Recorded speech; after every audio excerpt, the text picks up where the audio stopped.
We're 15 minutes behind.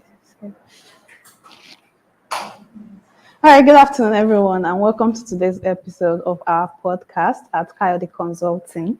So today we'll be discussing yet another beautiful topic, and we are going to be hearing from very wonderful minds on what their thoughts are around the topic. So we're going to be discussing a little bit of the book A Fool at 40, and we're also going to probably link it with, or we're going to be discussing the question, who do you talk to when you are losing, right? So I have Dr. Praise, Dr. Eben, and Femi Emmanuel. So when the question came up, who do you talk to when you're losing? I actually had to think a little bit about it because losing is something. Losing it's like failure, right? And a lot of people see failure in very different perspectives or differently. And the way people see failure says a lot about the individual. So we're going to be hearing from you guys on who you talk to, why, and understand how people should even know who to talk to when they are losing. So let's start with Dr. Praise. Dr. Praise, who do you talk to when you are losing? Okay. Who do I talk to when I'm losing? Okay, so first of all, I will begin by saying that it depends on what aspects that I probably felt that at that point I was losing. So if it's on the line of my work, like development space, so I've been able to segment my life in 4 specific areas. So in the line of finance, so if it's that, I sort of would have to look out for someone who has not just an expertise in that area, but someone who I see that has worked in that line and maybe something related to what my experience is like.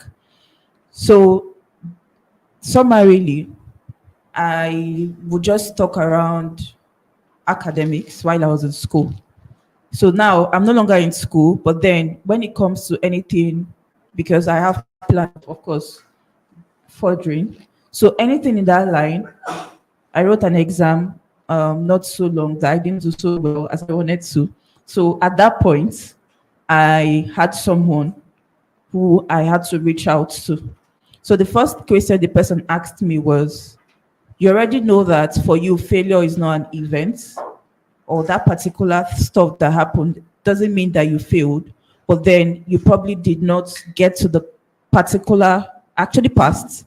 But for me, excelling is the goal, right? So I just felt really down, and she asked me a question that, what do you want to actually achieve from what has just happened? So all I just did was to process what actually made me not to perform because of the question she asked me. Then she said, what are my next steps and all of that. So it just depends on what particular thing I sort of failed in at that point. Then I know who to sort of reach out to. So that's how it works for me. Okay. Losing or failing. So I don't know if it's the same thing. I think it's so when people lose, what is it's failure. Failing. Okay, so So that's it. literally. That's it for me. So is there a reason why you felt that down because of not excelling in your Okay. words now, right? Because of an exam. So I fell down because I had a goal. Yes, Target. I had a goal. So let's give this scenario. So I wanted to score at least 90, and the score was around, I think, 78, which was really, they say it's still A, right? But then that was me. That was me really going really below what I was looking at. So it was just because I had set a goal for myself and I didn't meet that goal. So I just felt that that was still me losing. For some persons, they didn't. And I even asked a friend. Person was like, "Are you sure you're okay? I mean, you got an A, right? And you're saying that you lost." So I think most times when people set some kind of benchmark for themselves and they're not able to get to that Get to point, that. it's also an aspect of losing to them. So it depends on what you've defined as losing. Losing. Yes, at many points. Okay. So it was 2 weeks ago, one of the after one of the podcasts, I was discussing with someone here, and she was really the bad place at that point, right? And it was because she was losing friendships and all of that due to uh, people's opinion, one, and then two, she was losing due to people's inability to actually excel in what they were engaging in at that point. So I had to tell her that because she was not talking to anybody, like she was taking up the pain, the losses, and the failure on her own, and it was really affecting her as a person. So I also gave her the fact that I talk to different people per time. So when I want to discuss religion, I know exactly who to talk to. When I want to discuss business, I know exactly who to talk to. When I want to discuss friendships and relationships, I also know who to talk to. So, Dr. Eben, is it the same for you? Like, do you actually talk to different persons, or you just look up to just one person and follow him or her truth in whatever they do? I think Dr. Kayode gave an instance one time where he follows Dangote, and then at some point he was almost beginning to think the same way about the way Dangote is, because Dangote is not married, obviously, but then so at some point he was beginning to think towards that direction, and then he brought himself back, right? So is it the same for you? Well, I would just like to say that it's possible for one man to have it all, right? It's possible for one man to be successful in vast majority of his life, where in any area of your life that you are failing, you can speak to that person and you can gain valuable experience, and you can see that he has gotten tangible results in those areas. Well, for me, um, depending on if it's a project, if it's a journey, I speak to people when I'm losing based on the people I shared those vision with when I started. So I remember if there is someone I speak to always when I'm in school, was Dr. Smoke Amino.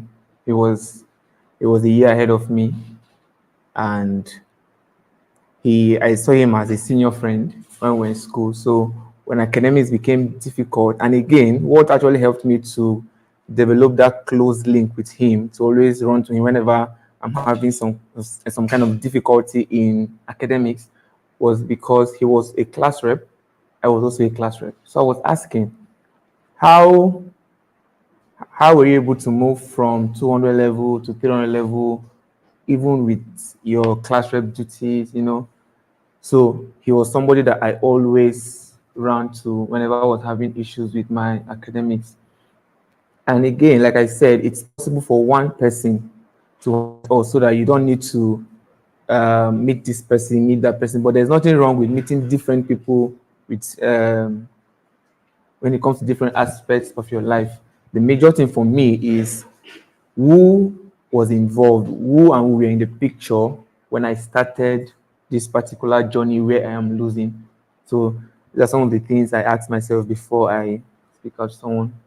So indirectly, you're saying you choose the people you talk to, or you choose the person you talk to by looking at what they're doing and then checking that it's matching with what you're doing. Yeah. So if it does not match, you cannot speak to the person. Well, for me, I think it would be absurd that I am having issues with my marriage and I'm speaking to a man who cannot keep a home.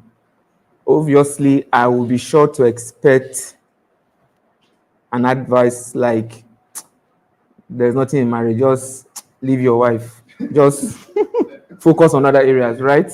So I feel, for me, I look at the results. I look at those who are um, making tangible results in the area where I am losing.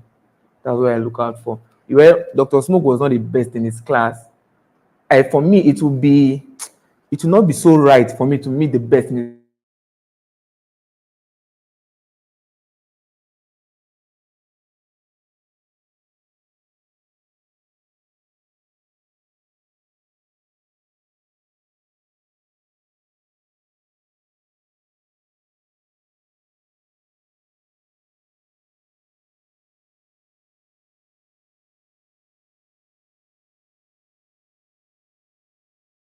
his class, because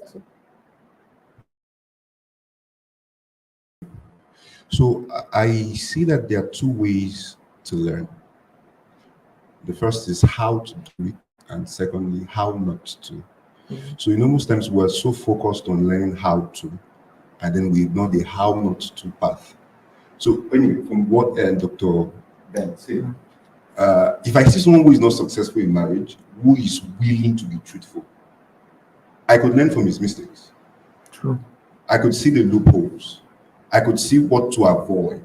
In fact, fortunately for me, I think I've learned more on this line of path from people how not to do things. So how do I choose who to listen to or who to speak to when I'm losing?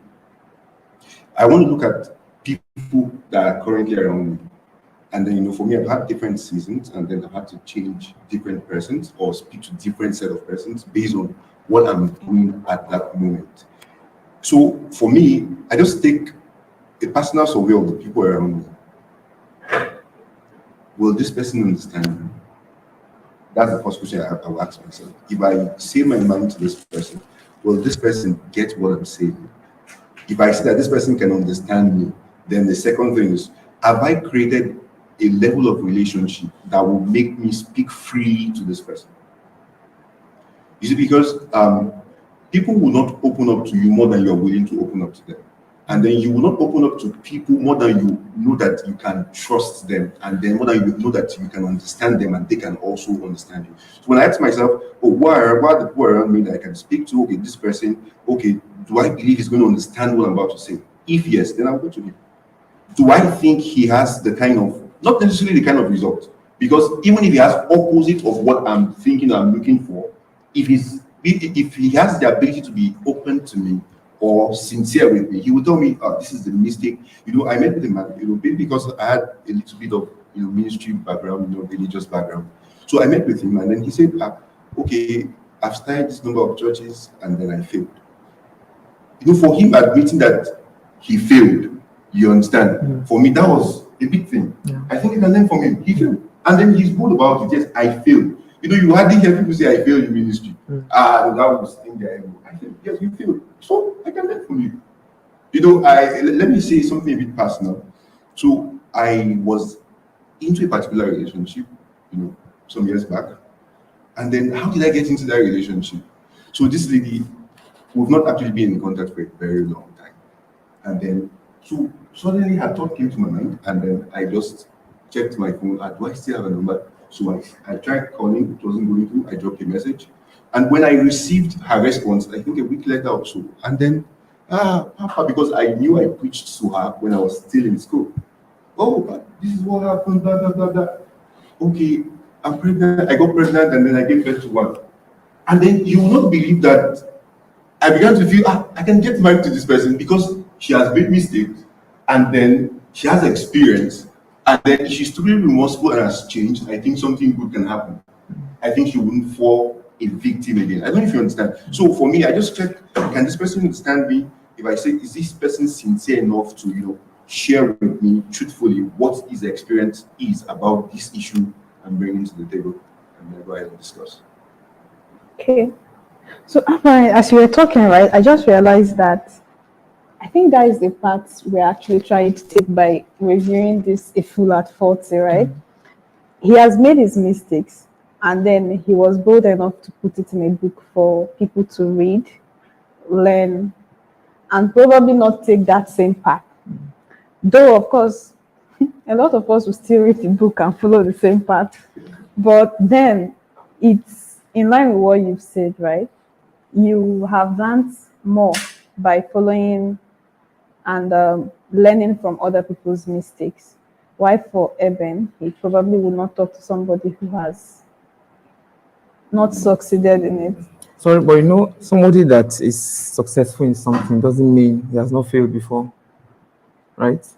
So it's possible that we see a lot of business people now that are very successful. It comes from quite a number of step by step. I think they've encountered some setbacks before they got to that level of being successful, right? So a successful person is just like a mixture of failures and then a lot of success. Okay, there are some persons who have actually made mistakes, right? And they could not bounce back from those mistakes. Yeah. Right? I would have given a personal example because I know I've met someone who made, in fact, actually, let me not even go too far. Most of our parents have actually made very terrible mistakes that brought down their finances from 100 to 0. True. For me, I grew up in a home where I was literally being dropped off in school by security. Like when I'm going to school, I go with security and all of that. Now it's not the same. And I know the mistakes my dad made that brought us to that, right? So would you now say that because whatever it was not as successful as what you would have thought, it means you cannot take or learn from that mistake? Well, I can still learn from that mistake, like Femi said, but I think it's something that I would love to adopt, how not to, right? You can also learn from their mistakes, right? Like that's the essence of the book, right? So in as much as you want to learn from somebody's success, you cannot divide. It's a little dividing line between you learning from their success and learning from their mistakes. I think they go hand in hand. Okay. Okay. So, Dr. Praise, so losing is a big part of what actually makes people lose themselves too, right? Failure can actually come, and then you realize that you failed at something or you lost at something, and then it changes a whole lot about you. Imagine that you lose, right, at something that you're trying to do now, and you have nobody that you want to talk to at that moment. What would be your next option? Okay, so just before I talk about what will be my next option, one thing I noticed for I think when Mr. Fed spoke was relationship building. When he said something about looking at his network to be able to see, okay, can this person understand all of those things he said? It's on the line of relationship. So, and I looked at myself. One of the reasons I've been able to segment and find who fits in is because of the relationship. So it doesn't mean this person has to be a bit ahead, as long as even if this person is my mate in class, this person has built expertise in that area, and I have had conversations, I've built relationship with this person, I can reach out to that person. Just 2 days ago, I have someone here in Makodi. Sorry, I'm so used to Makodi. I have someone here in Abuja who I had to, I mean, it was something that happened like last week. I had moved from it, but I still had something I needed to deal with. I felt that I need to talk to somebody. So imagine now reaching out to that person when we've not had like a level of relationship and we've not even been speaking. It would be difficult. So that's one thing I've seen with people, even when it comes to finance. Like you've not been talking to this person, right? And you're in a particular situation, immediately you're sending a message to that person.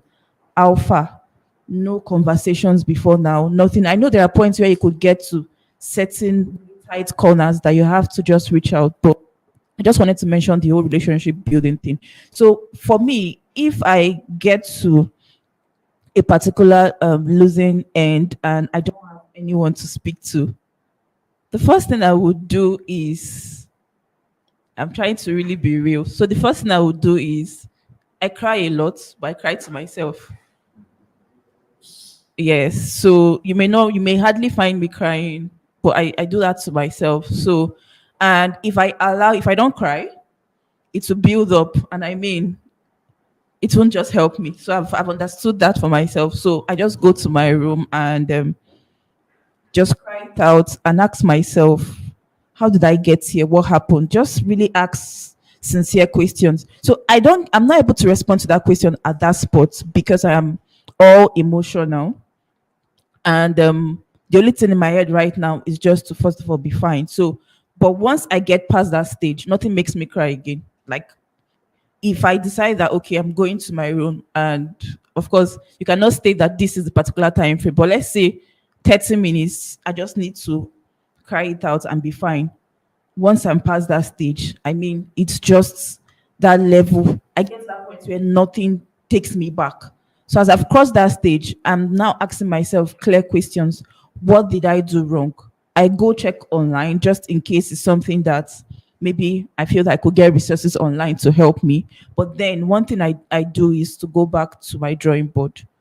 What was the challenge?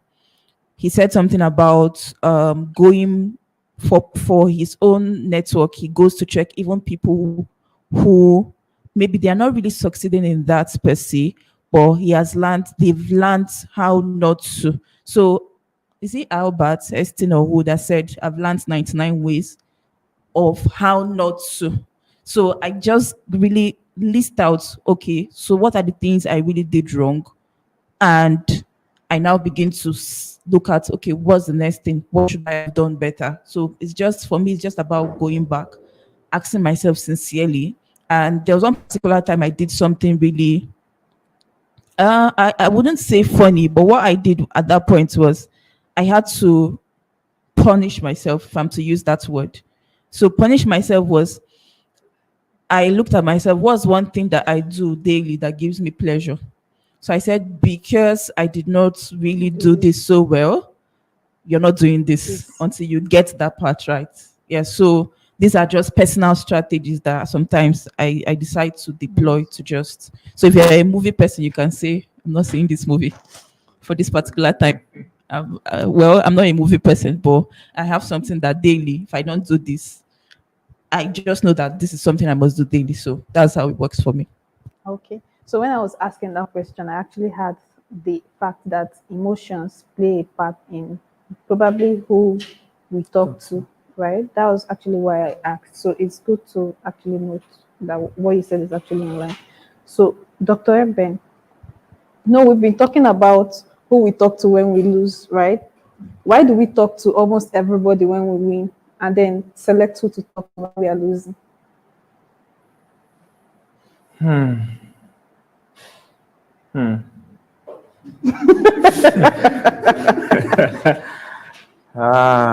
Wow. Well, okay, for me, I would say when it comes to psychology, when we are winning, um, I watch lots of football, right? And when when footballers score, they can do anything to jubilate, especially if it's a really, really important goal. You could run around, but I feel the reason why we may decide to just celebrate our wins generally is because we really do not need help at those points. We really do not need help at those points per se in our terms of victory. But when it comes to losing, the person you speak to may either help you or uh, worsen the case. I've heard stories that you're in a problem and then you speak to somebody and then you get a wrong advice, and it goes to the worst. A friend of mine, he put money into MMM at the time, and MMM ran with his money. It was a really sad Right. early morning that day, right? And someone asked, okay, how much is in your account? I have like 30 or 40K. Oh yeah, now let's MMA has done their worst. Let's see how we can wreck Bet Niger. Put this 40K into Bet Niger. Let's see. You cannot lose twice. We cannot lose twice. We cannot sit down and lose twice. What a bad So decision. put the money into Bet Niger. He still lost. So who we speak to at the time that we are losing, I think that's why it's important to pick people that you speak to when you are losing, because it's at a very important and crucial time that you need the proper guidance and the proper direction. Okay, so I think a lot of successful people. So I was watching a video, the owner of Landway, and he said that when he had tried a lot of businesses, of course, and then when he was failing, right, almost everybody around him kept telling him to quit, like just give up, because he was also running into debts and all of that, right? So I'm just wondering, why do you think people would rather choose to tell you to quit rather than encourage you to probably continue striving? I think it's Brian Tracy in one of his books that talks about the least part of resistance. It's simple to just say, I quit, I give up.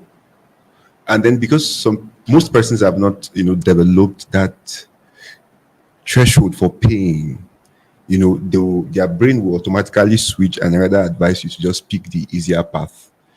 I remember when I got admission, after my ND program, I wanted to go back to the university.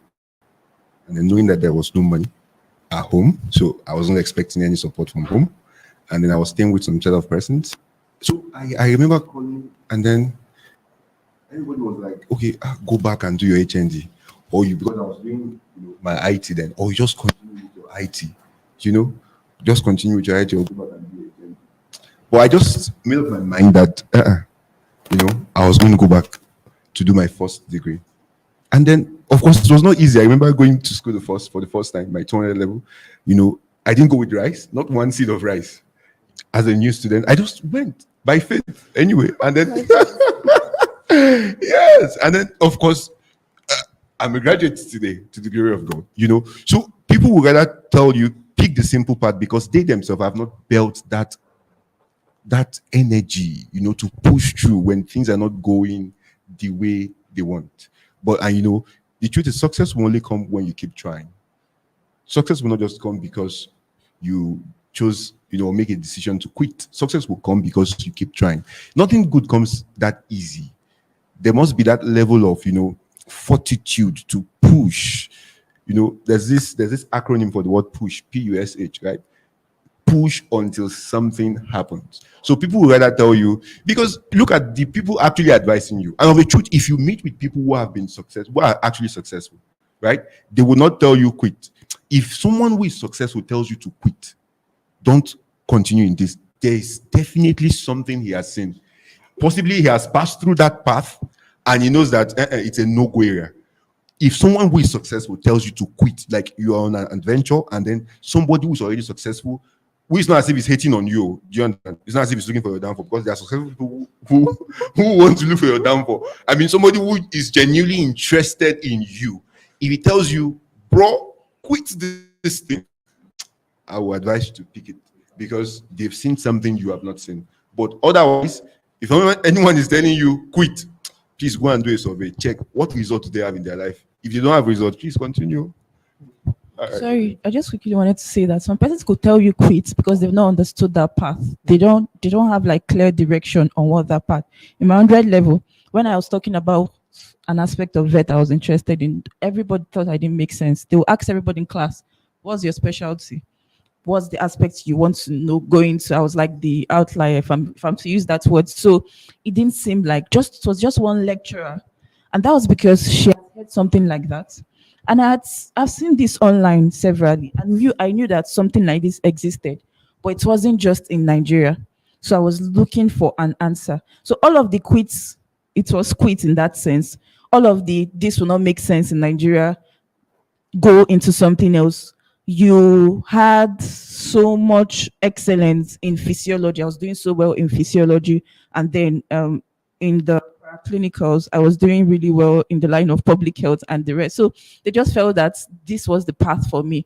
But for me, I had seen something, and I'm glad that I was able to stay true. I've not even come to that point where I'm saying that, oh, this is big yet, but I know that it's a process and it's something I'm willing to really work in. Yeah, so that's for that reason. Thank you. Eben, you wanted to say something? Yeah, I just remembered when I was a student, NAVMS president. So myself and Chizaram came to meet Dr. Femi, and then we were looking at how to source for funds for the association. And so this idea came to us that why can't let's start a farm, poultry farm. Now with the poultry farm, we can raise money for the association.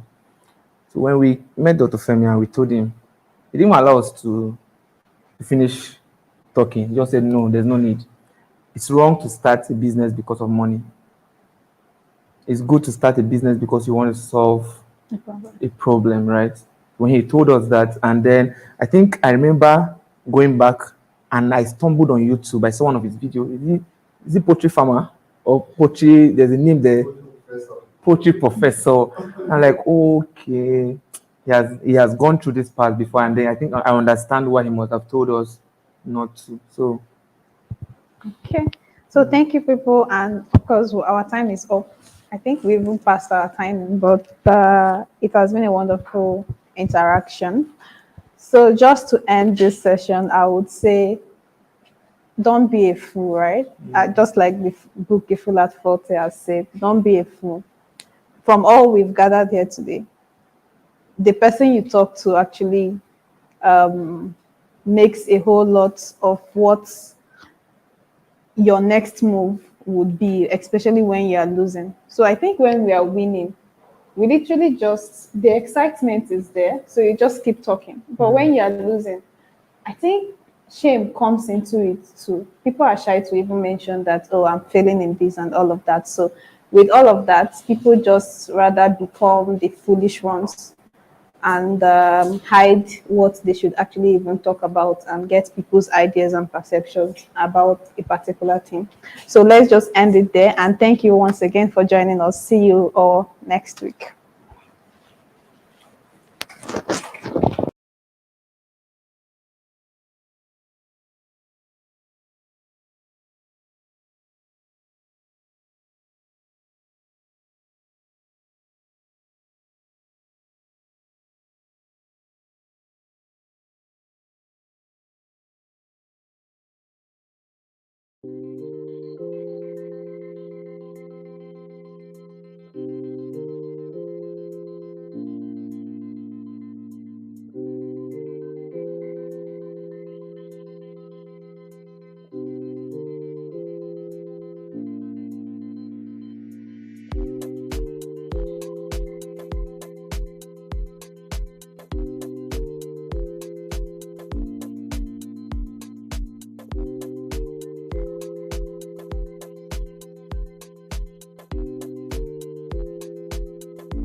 Well, good, right?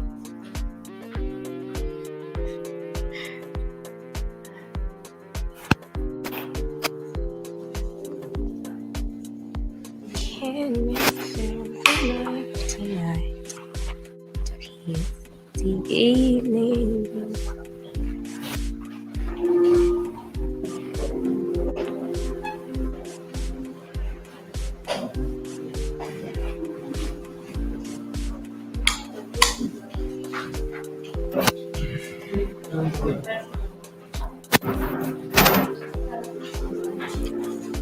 Okay, good evening, everyone. I'll be doing a song this evening, and yes, it's beautiful to be here with everyone. K Tribe. It's a song that has a message, of course, from Lion King.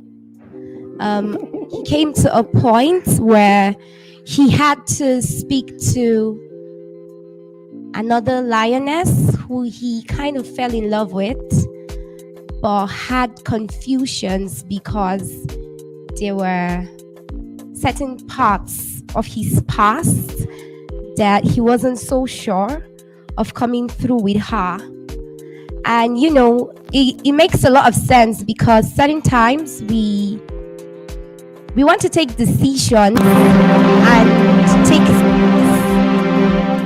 we've been on a series of history and we want to take, the question of identity comes in, and the question of our past, our background, how imperfect seems, how probably negative life has been.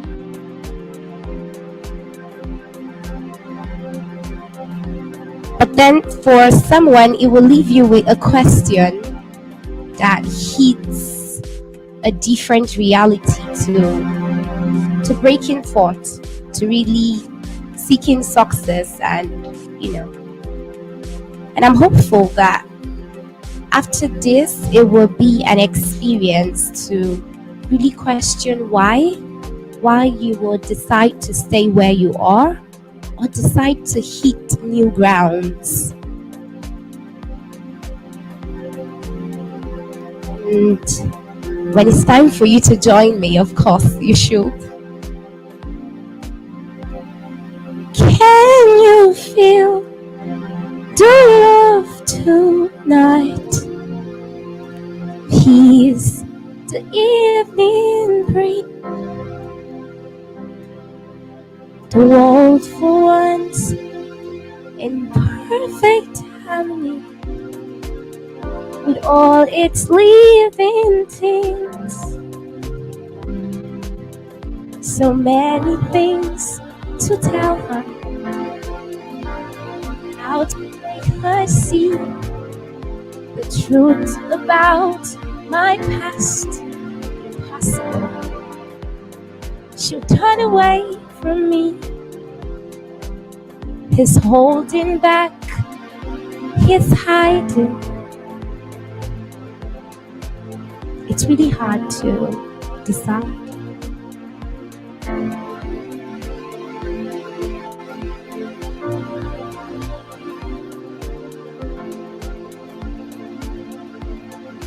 Why won't he be the king? I know he is the king I've seen inside. Can you feel the love tonight? The peace the evening brings. The world for once in perfect harmony. So the question would be, why? How? How am I gonna face this new part? Can you feel the love tonight? The peace the evening brings. The world for once in perfect harmony with all its living things. So many things to tell her, but how to make her see the truth about my past? Impossible. Certain times for some young men in the house, you've met ladies you really love, but it's quite hard reaching out to her and letting her know how you feel. So also it is for some of us. We've seen how successful we can be, but kind of scared to tell this part of success. The truth about my past, impossible. She'll turn away from me. And that success is asking you, why? Why are you holding back?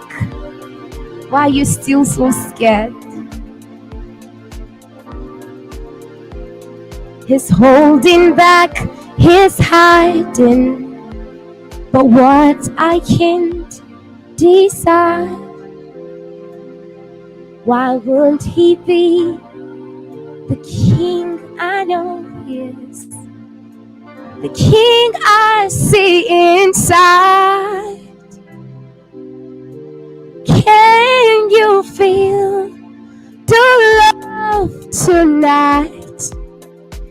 The peace the evening brings. The world for once in perfect with all its living things.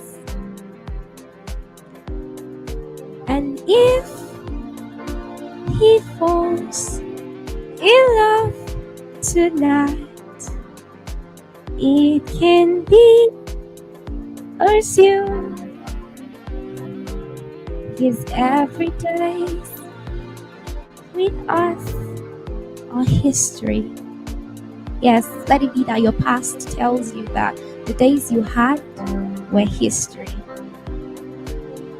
In short, our version would be that you met K-Tribe, and certainly you're not doomed.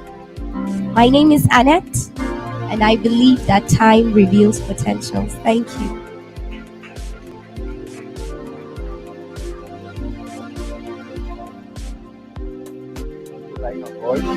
Ah, nice. I wish I were John. Is it Don? Which is this Don Jazzy or something that used to produce people? She was a vet, oh. I said, I don't know whether it was us that left her. Vet, we should stop losing talent, oh. Stop losing. See, fine voice. Very fine voice. You can imagine. Very nice voice. Maybe I should be who is a musician here so that we can produce her. You will make a lot of money. Right. You make a lot of. The voice is already there. The English is already there. What remains is just for us to put her outside. And then we'll be cashing out. Right? Beautiful, beautiful song. And thank you so much. But it's too late now to tell her to go back to veterinary medicine. It's pretty too late. So I'm maybe on a quick note, I'm not supposed to be here today. I traveled, but something happened. I had to cut the journey short. So we had somebody expected to take my place. So what I will just do is to take 30 minutes, and then we'll still allow the person take from 4:30. Very brilliant young man also, so that we pick from his lessons, and we're able to pick his brain, pick his thought, and add it to us and move forward. So I'm going to be taking 30 minutes. By 4:30, we'll be coming up. Then we will conclude the session. It's good to have everybody here again. And let me once again thank Annette for that beautiful song. And that's where I'm going to pick up from. Right. We are on a series, Mastery Unleashed. Mastery Unleashed. So there's this master called Mufasa. Mufasa was a master. He was king in his kingdom. Everybody feared him. But just like if you've watched Achilles, sometimes you will have a weakness, a loophole that can pull masters down. Can you remember what's his name? Tiger Woods. Very nice, was a master. He had issue around his wife, or is it wife? Somebody had one scandal that way. Then I think he had some injuries. One time they said Nike left him. So sometimes as masters, some areas of our lives are really not intact. So that can bring us down. So Mufasa went down. He had this uncle called Scar. Scar was the master devil, mastermind behind his downfall. But there's always a succession. I was talking to somebody in Lagos, and I said, there's a circle of poverty that needs to be intentionally broken. And I give the person, I've said this in one of our series, I think when we're doing money. So when people start their life at age 20 to 40, that's where you have either graduated and you start making money. Hopefully within that time also, you're also planning to get married and you have kids. I have 4. I'm 40, so I have 4 kids.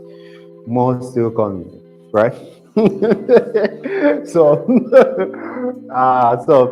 within that period, one of the undoing, especially for 90% of Africans, you are also taking care of your parents or taking care of an extended family. It happens to a large chunk of us. So what happened within those periods is that the young people don't take time to build. So you might not want to ask your children for money, but you eventually do, because of course this tight period of yours, you're spending it without building. So Scar had a thing on the king and struck the king. Unfortunately for the king died. And he was able to psychologically overwhelm Simba and told Simba that Simba was responsible for the death of Mufasa, his father. So Simba fled the kingdom for guilt and fear.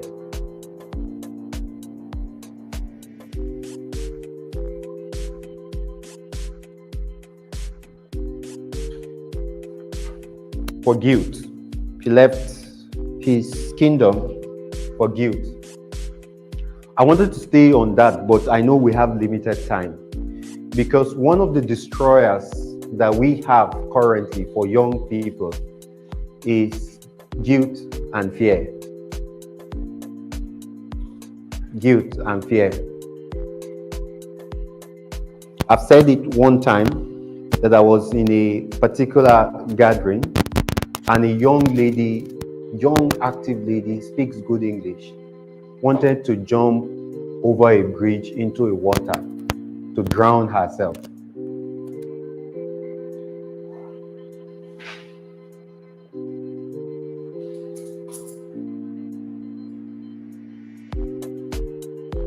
For just one simple mistake.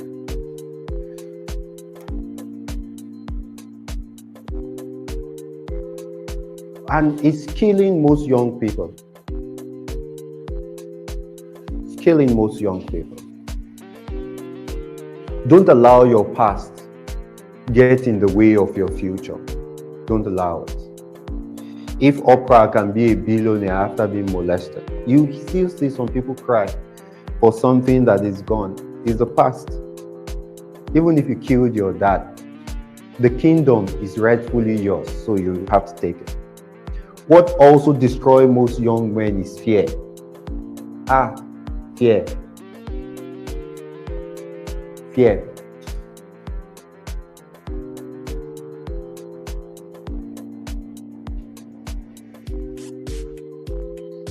So the first, if you're a first timer in flying planes, when you're on it, you will think it will fall. Abi? It will not fall. Do you know how many, with over 3 million air flights every month, very few falls. Abi? When was the last time we heard of a plane crash?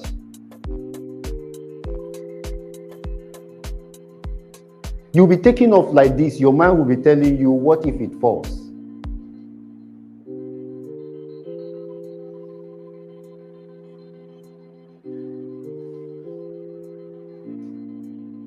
I told us last week, we had this tank, and Fed also mentioned it.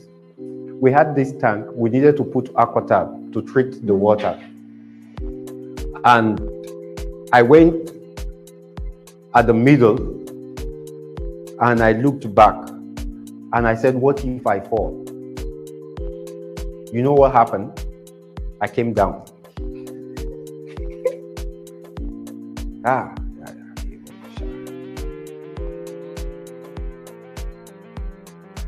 So what if you don't fall?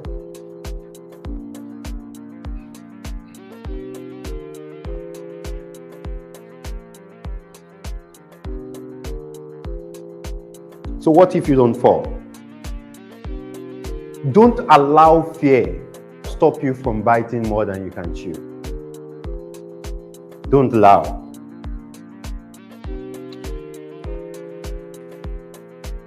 We wanted to do a project, and the project is on its way. It's going to be manned by somebody here, Dr. Zainab. We've called it Sadakat, a crowdfunding site to allow people to donate eggs to feed vulnerable people. So the first goal I spoke to them was 10 million. So 10 million eggs. So I said 10 million eggs for 3 years. That means around 3.3 million eggs per year. If you want to take care of 1 million children, is it just one egg you will give them in one day? It doesn't make sense, right? When I broke down the number, I saw how foolish I was. So we've made it 300 million eggs. Bite more than you can chew. Bite. You can leave this meeting and think you deserve to be recognized in the world for what you want to build mastery on. I had this lady, and perhaps she's listening. She's one of our ardent online followers. I knew her in school. She was young, she was naive, and she was just those one person you will not pay attention to. I saw she shared on her social media post having received a certificate of a Guinness World Record. She now made a comment on one of my posts and said I inspire her. I said, no, this time the thing has changed. Me with all my gra. Guinness book has not sent me a certificate of world record. She has it. She's young. There's nothing that stops you from having Guinness World Record send you a certificate. It's your fear, it's your doubt. It's your fear, it's your doubt.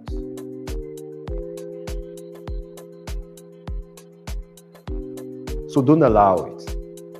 So Simba ran away for fear, for guilt. Unfortunately, Simba fell in the middle of people who saw his potential but were afraid of it.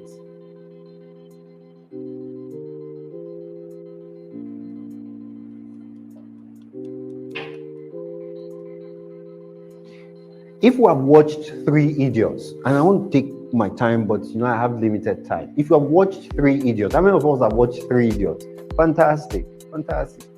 Zara, have you watched Three Idiots? Fantastic. The professor said this pen was given to him, was said he writes somehow, one English like that. Then the idiot now said, well,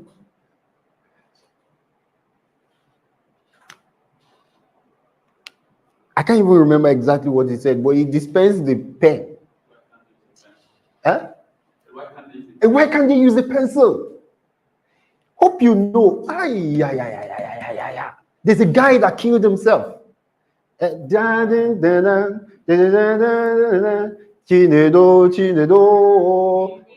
Give me some sunshine, give me some rain, give me another chance. I want to once again. The next thing, the guy has committed suicide.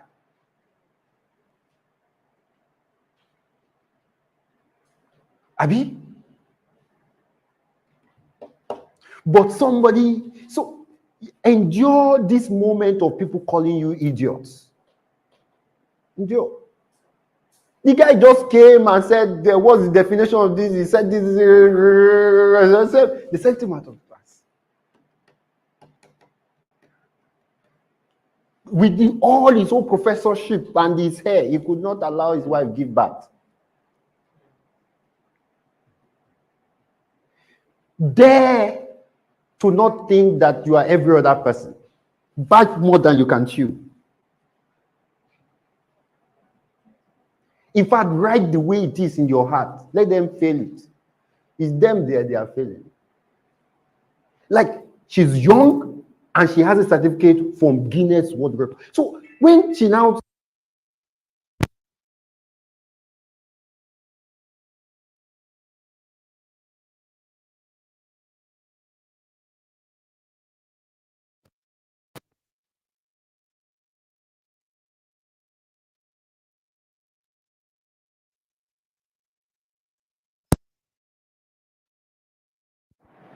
they knew that if you allow him be who he's supposed to be,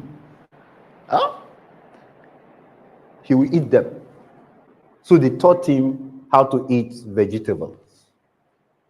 Unfortunately, he got used to it. But then a miracle happened. Miracle happened. Somebody came from his past who knew him as a genius. Right. And that's where the song, I wish I could give you more time to sing, right? But nice voice. So he acknowledged the baggage he has carried for years. He acknowledged. He said so many things to tell her. I'm tempted to sing, but after I've heard a fine voice, let me keep my hoarse voice. Said so many things to tell her, but how to make her see the truth about my past impossible. She'll turn away from me.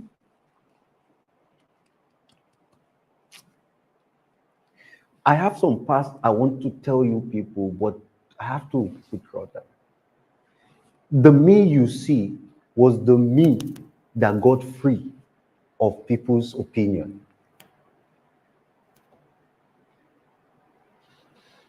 I left. So for years, Simba was holding that past. He didn't want to tell people. But then she replied with something very unique. And I need to end the story quickly so that we can go have very short time. So she said, what's the beginning of her own side of the song? He's holding back, he's hiding. But what I can decide Why won't he be the king I know, the king I see inside? So we said last week, when you start questioning your state, that's when miracles start. That's an important statement. It's a very important statement. It's a very important statement, and I want you people to hold it there. Because this pack of questioning your state, why? It's a big part of life. It's a big part of life. I said last week that there's a lot of function your body exhibits that your mind has to allow. You want to urinate. There's a setting in your mind. Well, we're all doctors, right? The nerves control most part of the body.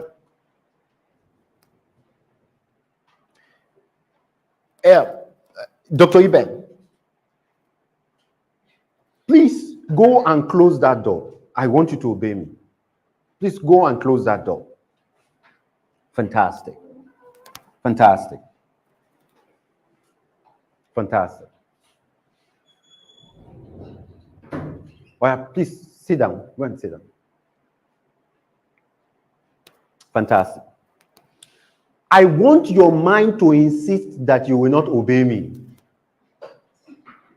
Dr. Iben, I want your mind to insist that you will not obey me. Is that okay? Dr. Iben, go and open that door. Dr. Iben, I said go and open that door. What was the difference between the first time and the second time? His mind is regulating his body. If your mind allows you to build on something that is innate, you will literally amaze yourself. I was looking for 28,000, 6 months, 1,000 naira. Then I allow my mind to think that I'm a billionaire everywhere, in one room, in one mattress. I just kept putting billion. Me that didn't have enough in my account balance, I went to request for checkbook. By the time they wanted to debit for the checkbook, they said my account balance is not enough. I looked for money to ensure that the account balance is enough. Wrote 1 million. Because once you allow your mind think you're more than your colleague, you will be more than your colleague. It's not competition. These things are mind game. I was reading somewhere, Dangote and Femi Otedola had already proposed to the federal government to buy 2 refineries at almost $800 million. We read in the book I put together that he was already discussing it with some people, and they said only foolish people build refineries. You will literally amaze yourself when you just allow your mind free will.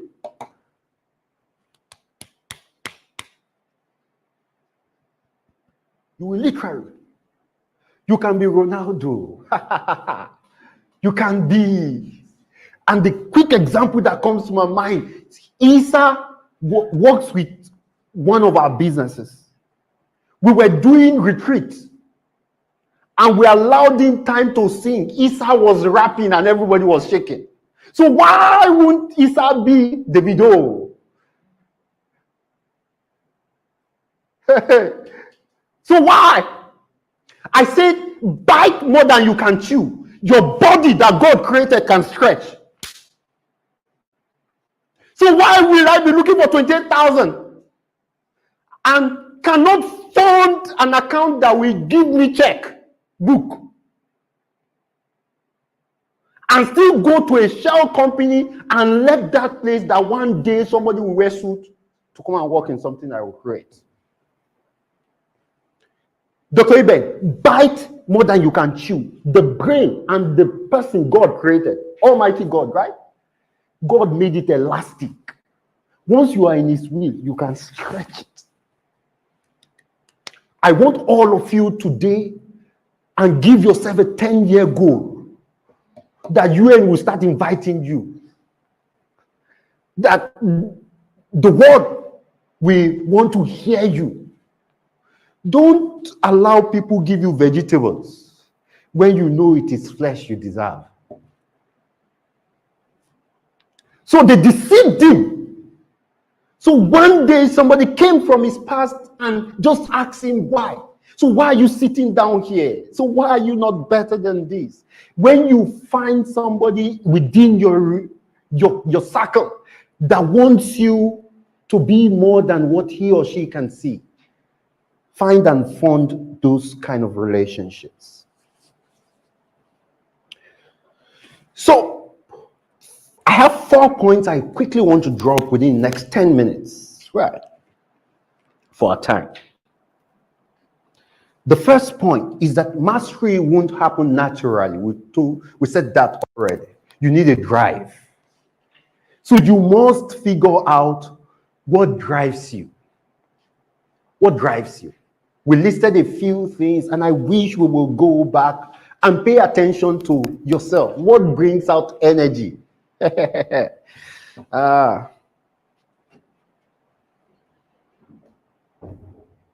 was reading a book. It was Schuller. It's been a long book. They said a car wanted to fall on a woman's child, and for fear, the woman pulled off that car.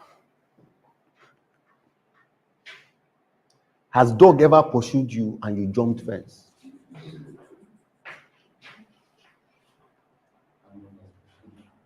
You will just, I said, me myself, I didn't know.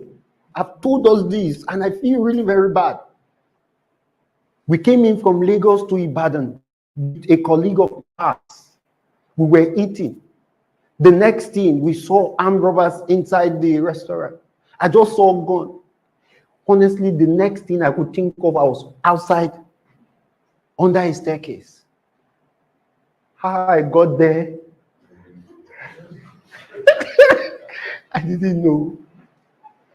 It was then and I realized I'd left a colleague behind. Left her. There's something you can do. It's because you are dulling your mind. Don't dull it. Don't dull it. So go out here after this mastery class and go and pick big goals. Go and pick big goals. Say in 10 years' time. In 10 years' time, I will have built a university, Anderson University. You invite people. Yeah. Do you know how many people write JAM every year? It's in excess of 1 million, 1.5. The entire capacity of all our schools is not up to 650,000. So why won't you build a university? I know why you don't want to build a university. In your mind of mind, there's no way you can raise the funds. It first of all starts with you thinking you can build a university. Convince yourself the funds will come. Right. So I said you will need an unusual drive to excel. Find something that drives you and stay around that. Then I now mentioned you will need a model. Right. You need a model. That's going to make the journey fast for you. We are all mirror beings. I came in today and I saw one of us has plaited his hair. There's a model he's seeing. Why will a man plait his hair? Just imagine, Zara, that I wear your wig. But I can wear your wig if I see something that deceives me enough. Like, why will I plait my hair? Like, you will sit down and you allow a lady to be plaiting your hair as a man. So, but it can happen. There's something he's seeing. There's something he's seeing. If I see it enough, it is Tony Elumelu that made me to be doing Koramolo. Don't you just like him? Sharp billionaire enter Kaveko. I said, okay. If it is Koramolo it takes, let's bath it.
Where it turns you. You see, don't allow your environment so what you don't want to see in your life. You will buy correct gin, bought with your money, very expensive. It's turned here.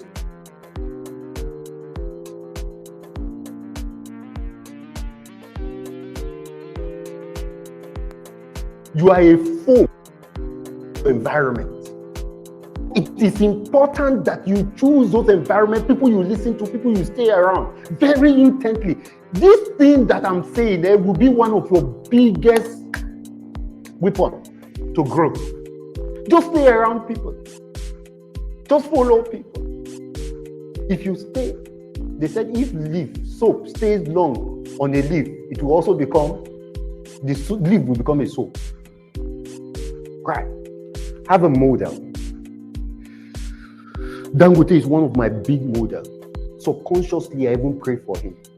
If I see him in trouble, it affects me emotionally. Right.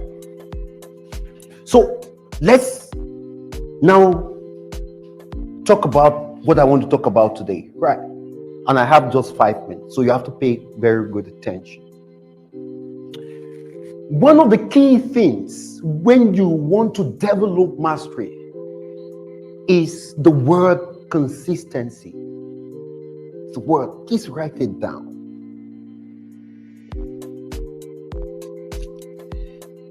I want to say something really very strong, right? We all need to expand our definition of what an enemy is to include ourselves. You didn't hear that. You will need to expand. Well, when you hear who is an enemy, what will you think? People from the village, people that want to attack you. One of the biggest liberation you will ever have is to include yourself in that list.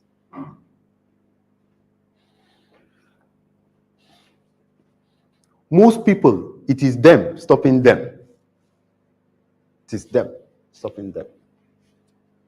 I included myself in my enemy list almost like 13, 14 years ago. I've told us one of the stories. Income was coming.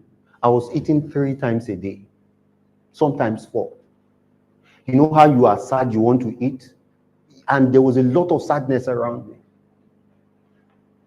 How many of us eat when we are sad? We eat more than normal.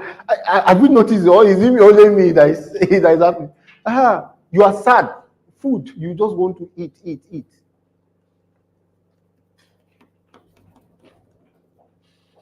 So I was eating beyond necessary. It was one book I read that said I could be my own enemy. Then I now figure out what's stopping me from saving. I was eating too much. And the book advised me then to add myself to the list of enemies. So that if I'm fighting, I'm not just fighting. The first biggest battle you need to win is an internal battle over yourself. So in the area of consistency, it is you versus you. That's the first thing you need to know. So what do you need to be consistent? Set clear goals. Set clear goals. I said I put a LinkedIn post. There's no time to read it because I need to stop shortly. Right. In that LinkedIn post, Usain Bolt, you know how much Usain Bolt is worth? Is worth about $100 million. How much is $100 million? It's around 160 billion. Most of us in our lifetime will not come across that money. You know what Usain Bolt did? Set a 4-year goal. Is 4 years too much? Is 4 years too much? Hi. Either you like it or not, 4 years will come. Set a goal to be consistent with something for 4 years. Let me tell you, for all our age, I don't know who is the oldest in this room, who is more than 40 here. Who's above 40 years old? Nobody, right? Okay. So I can safely say I'm about the oldest, right? Wouldn't it be nice that by the time you're 40, you don't have any need to worry about bills again? Wouldn't it be nice? It would be nice. Very nice. So is 10 years too far? It's not too far. So why don't you say for 10 years? Usain Bolt did that for 4 years. They've noticed the athletic trait in him for a while since he was in school. He now said, I'm going to concentrate my time for 4 years, every day waking up. It is you versus you. This masquerade thing, you will need, is you that is the number one enemy. You will rise when you have conquered you. So you put a 4-year goal. Can you be waking up for 4 years? Can you be waking up for 30 days, every day, doing something, 1 hour? Who should I call? Chisom, can you do 20 press up? Can you do 20 press up now? No. Fantastic. Fantastic. Just wake up, do 5 tomorrow. Do the ones you can do. Increase it by 1 every day. Increase it by 1. By the end of 1 year, you will be able to do 500 press up. Once you can do 500 press up, you are in the top 2% of women that can do that 500 press up.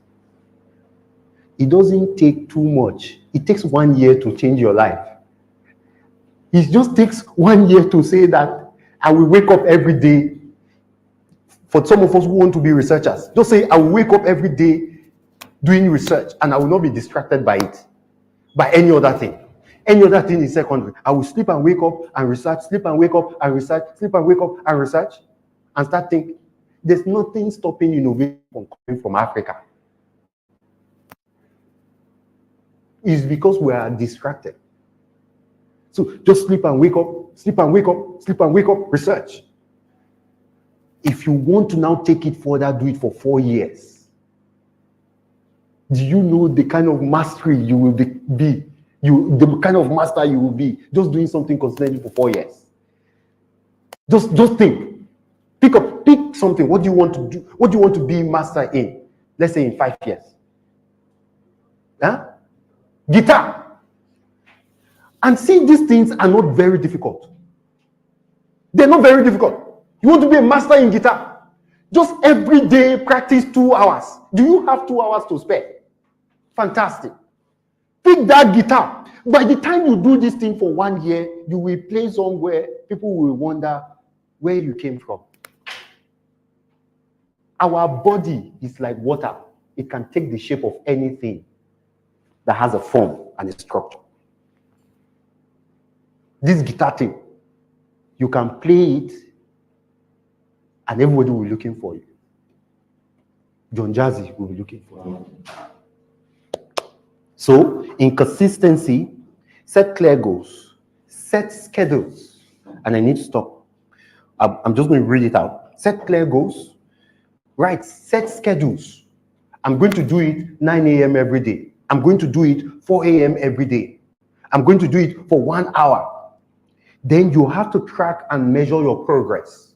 You have to track and measure your progress. You have to track and measure your progress. Finally, you have to find an accountability partner. Sometimes it will overwhelm you. You have to find an accountability partner.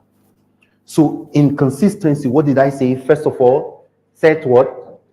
Clear goals. What's the second one? Set schedules. What's the third one? Track and measure progress. And what's the fourth one? Find an accountability partner. Next week, I'm going to be rounding up this series and I will tell you how to deal with failures. Because once you are consistent, you have a clear goal, you're consistent with those schedules, you can track and monitor your progress, you understand time. Then the next thing, and which is about the final thing, is to find a coach who can help you deal with disappointment. Is that okay? Thank you very much. It's on. Huh? All right, so good.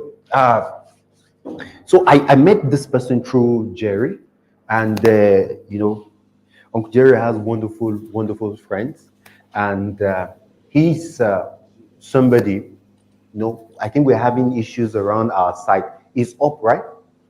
Yes, sir. We're having issues with one of our sites, and that was about the first time I got to know him. He's not in the country. What part of this world is he in now? Huh? Okay, okay. So, sir, Mr. Lorale, can you hear me? Femi, can you hear me? I can hear you, sir. Okay. I'm not sure See, if you young people can are hear me. doing very good. Andrew, somebody who owns Lenco. You know, I told him of the revenue of a bank. He said they do 10 times that revenue of a commercial bank. Andrew, he just sent me his wedding card, so I'm going to disappoint some people. He's getting married in Abuja this December.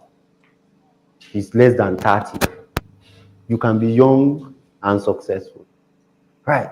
Is he not young? No, he's young and successful. Mr. Lorraine, can you hear me?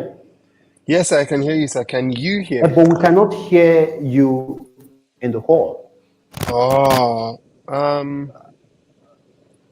do we solve that problem? What's wrong?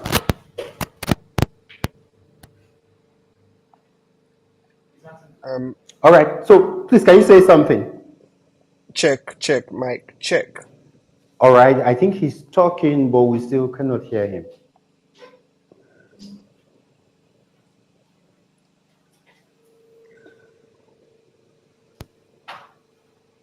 And I think we will just keep up with this model where having people coming, because sometimes one person could be slightly monotonous, but with different perspective, we could make the conversation richer. Can you still say something so that we can? Hello? Hello? Hello? But our online audience, can our online audience hear? I think online is fine. They can hear him as well. Okay. Can anyone hear me? Hello?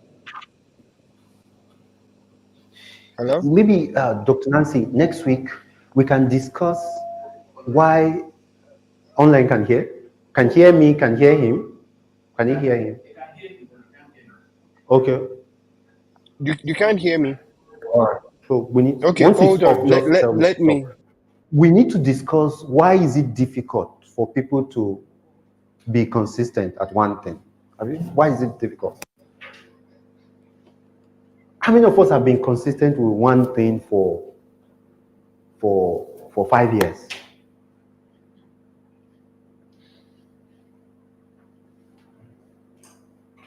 You've been consistent. Fantastic. Mic check. It's secondary that kills primary. Mic check. 1, 2. You know this thing now. I read a book, the enemy called average or something. There's one popular book, An Enemy Called Average. Yes. I think John Mic check. Masson or something. Online audience can hear him. I think they can hear me. Okay, can he talk? So why do people find it difficult to be consistent with one thing for 5 years? Huh? Distraction. Ah. So why are people distracted? Good. I read in Good to Great. Good is an enemy of great. Good is an enemy of great. So maybe we can throw it open as a discussion on the group, right? How do you kill distractions? Because it's distraction that kills mastery. Did we notice this lady that got Guinness World Record for cooking? Eh? Is it Bachi? What's her name? Hilda, yes, Hilda. How many days did she cook? How many hours? How many days is that?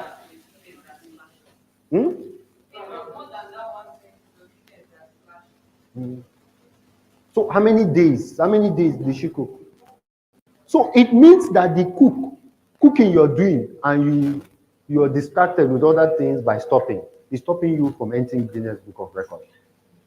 So just imagine that, and can't you do it? You can do it now. Can't you cook 1 month? It just takes 1 month to be in Guinness Book of Record. Maybe we should try it. Did she cook up to 1 month? You can spend 1 month of your life and get out of obscurity. Check. 1, 2. Okay, brilliant. So we have Mr. Lolade. So I think we can hear you now. Okay, We'll have the perfect. next few minutes to hear you talk about what has made you successful and how can we grow up and be like you. Well, Please, please. So, all right. Good evening, everyone. Thank you very much, Dr. Femi, and thank you to the organizers for inviting me. When people ask me how what has made me successful, I'm like, please, you push should not push me before my time. We are still pushing. God is still helping us. Um, and I think God will keep helping us. I don't consider myself to say, oh, I'm successful, but I think um, I'm not doing too bad. God is helping me, and I believe God can help everybody. First, I would like to commend the team for putting this together. I wish I had stuff like this, or some of us wish we had stuff like this when we started out in business or in life. So just having this is for those of you who are there. I wish I could see their faces. Though if there was a way I could see the audience, that would be great. If the crew can help me, maybe turn the camera just to see the crew. But I would like to really congratulate everyone who's either in the room or if you're watching this online. That this is a rare opportunity because a lot of us wish we had this. Some of us had to figure a lot of things out ourselves, and it wasn't a very easy journey. But so please let's not take this opportunity for granted, and let's appreciate. I think we should put our hands together for the team that is organizing this. Um, Also, I think I know we said we're going to talk about business growth, but as I joined the call, I realized that what doctor was talking about is really critical. And the reason is because you can make an attempt to do certain things, but if you haven't built yourself, because you rise to the level of capacity that you built in yourself, and if you haven't built that capacity, it's going to be difficult for you to make that amount of progress. I was talking about Hussein Bolt. Hussein would get on the track and run a race for for some seconds and in some cases some minutes, right? But for him to run that race, sorry. So my office has this thing that it does. It can be very funny where the light goes off if I'm not moving around. So Hussein would get on the track and run for 1 minute or 2 minutes, right? But for him to do that, he would have trained for years. Sometimes before they go for the Olympics, they are training for the past 3 years, 2.5 years, 3.5 years, you know, just to be on the track for 1 minute or a few seconds, depending on the races running. So I think this becomes a critical factor. I really wish I could be there in person. When Jerry told me about this, I'm like, oh, this is fantastic. But unfortunately, I'm not in the country at the moment. But I'll be back. So once I back, I prioritize to ensure that I come in person so we can continue. And I think when I come, then we'll sort of focus more on this personal development matter. But what we'll focus on then is a topic that I call self-leadership, and this becomes a critical factor for growth. so for me, that's it. And I would like to say something. I don't think success is a destination. I think it's a journey, and it's not something that anyone ever gets to. It's something that we all keep pushing forward to get to. So if we want to talk about that and want to put it in the light of entrepreneurship, building businesses, I think it's important that we understand certain principles. The first principle is you. You are the first, and it's interesting that Dr. Fema was saying this, that you are your first enemy. You're also your first competition. Okay?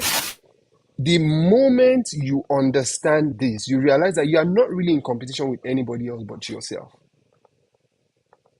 Right? A lot of times people miss it in this light when you focus on competing and you're competing with other people. I will use Usain Bolt again. One time someone asked Usain Bolt, how are you preparing for your next race and all of that? What's your goal? He said, my goal is to beat my past record.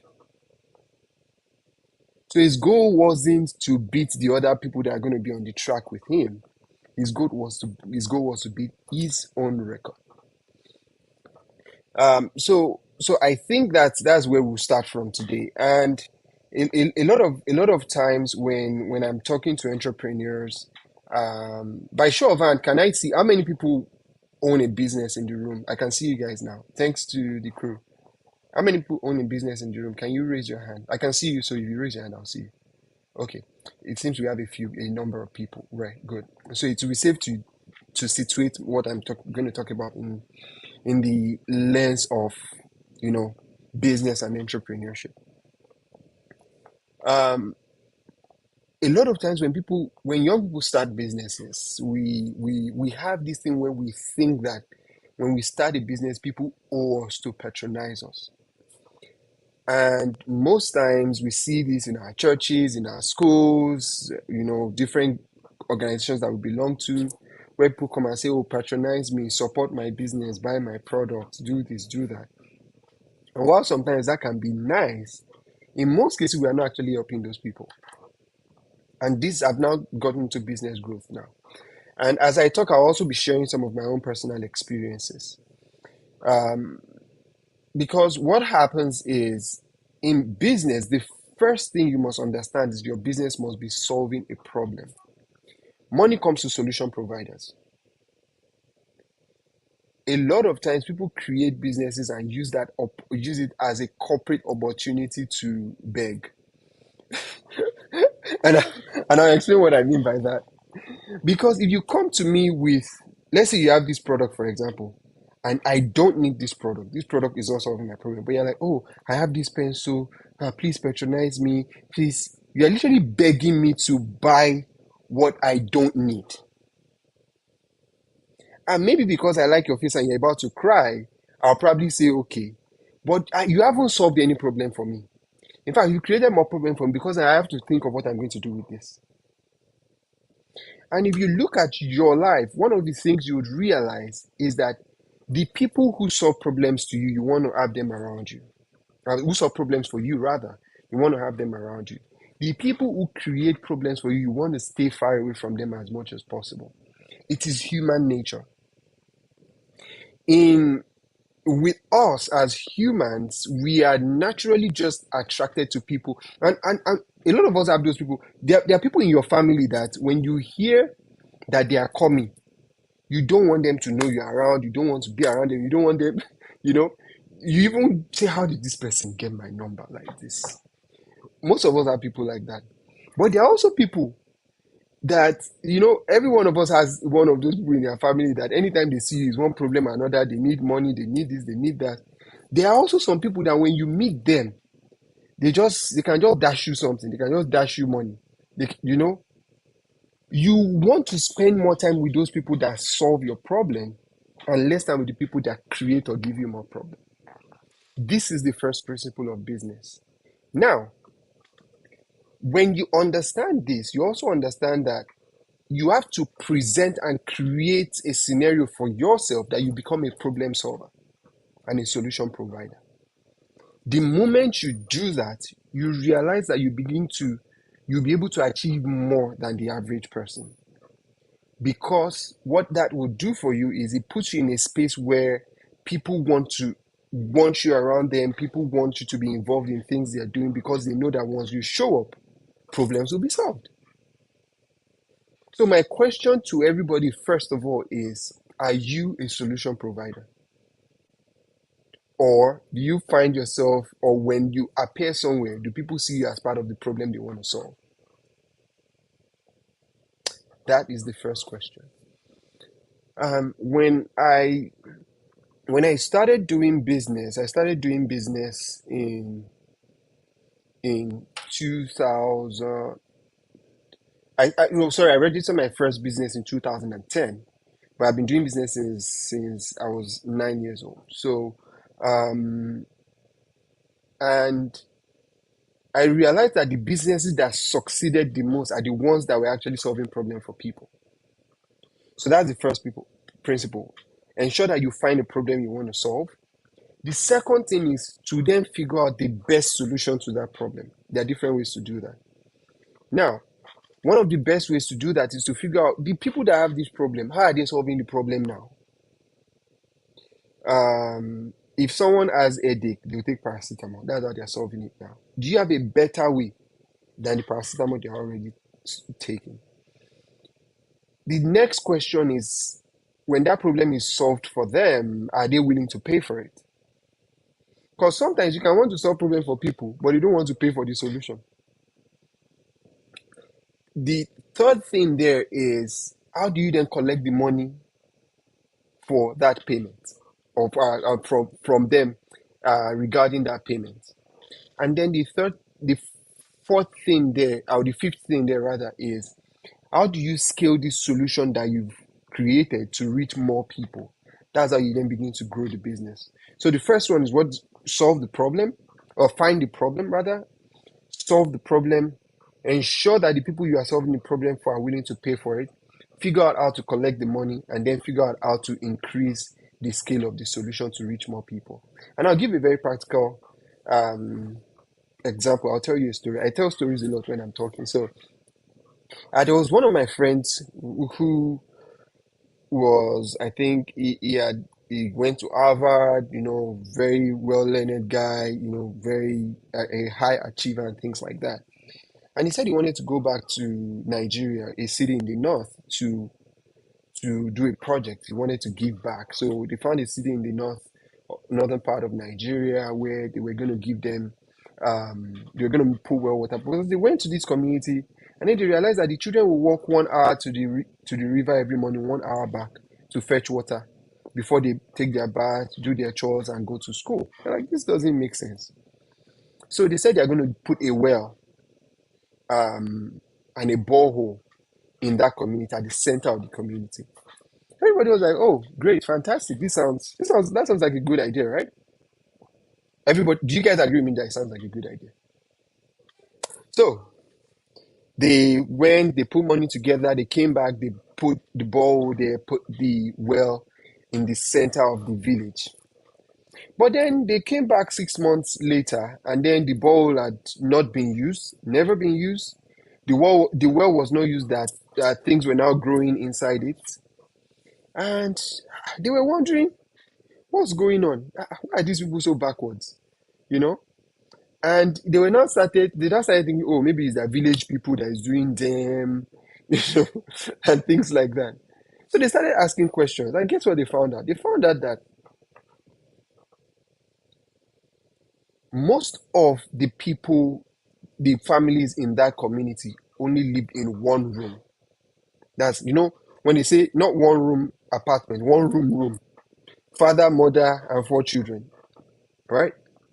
So what was happening was, and if you are married, you know that mommy and daddy have some things that they have to do where the children cannot be present. And the only time the mommy and daddy have to spend together in private is when they send the children to the river. So even though these guys were thinking they were solving a problem for them, they were like, so eventually they're like, wait, You guys are not solving the problem. You guys created another problem. I can't spend time with my wife. I can't be intimate with my wife. So they told the children, if I ever see you near that well, if you know the way your parents warned you, if you go near that borehole, so the children never used it. So the children were still. So they didn't realize something, that the problem they thought they were solving was not really the problem. The problem wasn't water or access to water. The problem was housing and accommodation. So they pivoted their solution from, giving them borehole to building small homes and all of that for the families, where they could now have separate rooms and things like that, and the couple now had more the couple now have privacy. This was what they found a few months after they did that. Guess what? The men in the village knew how to dig well. By the time they came back, there were wells everywhere. Almost every house had a well. So this is the scenario where a lot of people find themselves when they're starting business. If your business, most times when I meet entrepreneurs, the first question I ask them is, what problem are you solving? And if you're not able to tell me that, so I've worked with a number of businesses in Nigeria, Nigeria, Africa, generally Europe, US, different parts of the world. And this is something that I've seen consistently with entrepreneurship. Not just, and let me say this, not just in Nigeria. Is that most people who call themselves entrepreneurs are not really entrepreneurs. They are just people who own businesses. They're two different things. You can own a business and not be an entrepreneur. Being an entrepreneur is really about solving problems first, then profiting from the solution to that problem. So, that being said, let's now talk about the entrepreneur himself. Who is the entrepreneur? Because if you don't understand this, you might just end up being a business owner and not an entrepreneur. One of the first things you owe yourself as an entrepreneur is to understand that you are your own biggest limitation. And the biggest limitation you have is here. It's not in how your certificate, it's not in where you were born, it's not in your upbringing, it's here. Anything that is not limited here cannot limit you.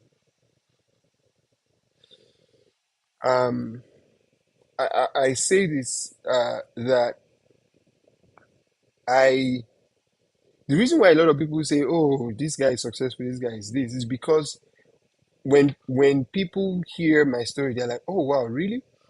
And the truth is, there are a number of things that are responsible for success for everybody. Each one of us is successful, but it is in what context? I'll say that again. Each one of us is successful, but the question is in what context? We are all successful in different contexts. For me personally, I've had a very interesting journey so far. I'm still trying to get my first degree. I don't have a first degree, even though I've had many attempts to get a first degree. I'm on another attempt now, and it's looking like another very difficult attempt, right? Because there's just so much to do, right? And the reason is because when you look at the broad spectrum of what we need to achieve in life, we set goals for ourselves that sometimes do not fit into where we're going to.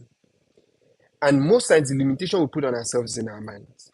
I was talking to someone recently, and this guy was complaining that, oh, he had not gotten a job and all of that, and it was because he had a 2-2, and he thinks that's why he hasn't gotten it. I'm like, no, that's not why you've not gotten a job, and that's not why you're broke. You're broke and you've not gotten a job, or you've not been able to figure this out because that's what you think here. The moment you can change how you think here, it changes everything. I also told you guys, I don't have a university degree. I've worked, I've probably been to more countries than most people in the world. I've worked with more people from different culture than even people that have PhDs. Um, I've hired people that have PhDs, master's degrees. You know, I've led teams across different continents because when I learned this principle and I started to change the things that the way my mind works and the things that I allow to limit me, because the only limitation you have is what you allow. Everything that, and I often say this, that the state of your life today is what you have immersed yourself into or what you've done with your time over the past 5 years. If that's the case, then the state of your life in the next 5 years is dependent on what you begin to do and immerse yourself into from today. So, I was talking to one of my partners in Lithuania, and we're talking about a project that we wanted to do and things like that. And the guy said something. The guy said, there are so many people that I've spoken to about this project, but none of them could really understand and interpret it the way you understand it. And when I thought about it, I'm like, that's interesting. How is that even possible? And this guy is a well-connected guy all over Europe. Most of the banks in Europe use his software, so he's not a small guy, right? So I'm like, how come you have access to a lot of people and things like that? And he said something. He said because the way you allow your mind to move beyond limitation is very rare. And that is the first or maybe the second charge that I'll give to everyone listening to me, that allow your mind to move beyond limitation. Every time you meet a limitation, tell your mind that it can move beyond it. Because there's no limitation that is real that you have not put on yourself. I actually have slides that my team had prepared for me to use for this call. Now, the problem is, I'm now talking from my heart, so I'm not using the slides anymore. And I think this is probably better. All right, so pardon me. So the moment we solve this, and one of the things that limit us, I can talk about some of the things that limit us. One of them is our past experiences. Our past experiences have a way of shaping how we think about our future. But in the real sense of it, what our past experience should actually do is to propel us towards a future that we design for ourselves. Now I would explain. Growing up, I didn't grow up in a very rich family. We were not, I wouldn't say we were poor, but we were not, maybe the rich of the poor, among the poor people, were like the rich people. Something like that. You guys understand what I'm saying? So, so, so, so, but I knew that one of the things that I knew was I did not want to be in that sphere. And whenever I prayed, I always tell God that this is my desire for my life and for my family and for my children. But this is the thing. In those desires, there are things that you must do. There's a responsibility that you have. There are things that you must learn. Because the more you grow, the more things begin to happen to you. The level that you are at now in your life is a function of how much you have allowed yourself to grow. The way our life works is in levels. If you're in level 1, The reason is because you have not learned everything you need to learn in level 1. It's like game. When you're playing Super Mario, until you clear level 1, you can't go to level 2. So my question is, what is that thing that you know? And you know it. We all know it. Some of us, we know that we need to do better with our time management.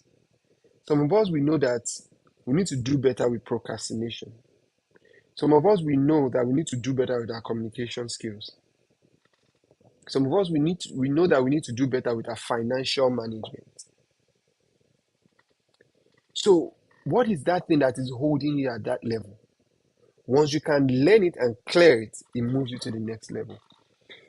When